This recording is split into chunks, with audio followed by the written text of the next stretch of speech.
এই যে খিচুড়ি তৈরি হচ্ছে জামা সাহেব। ও খিচুড়ি আর ওর জন্য মাংস রাখছিলাম, ও খিচুড়ি আর হাঁসের ডিম ভাজা খাবে। এখন ওর জন্য যে ডিম ভাজা করবো, ডাউ ঘটন, শাও ঘটন, চিংড়ি মাছের ঝোল। এই হাঁসের ডিমগুলো খুব ঘন হয়। তো এই যে হাঁসের ডিম ভাজি করতেছি ওর জন্য।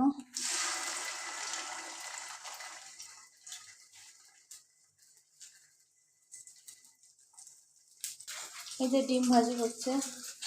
ওইদিকে কি করো তুমি? ঘর ঝাড়ু দিচ্ছ?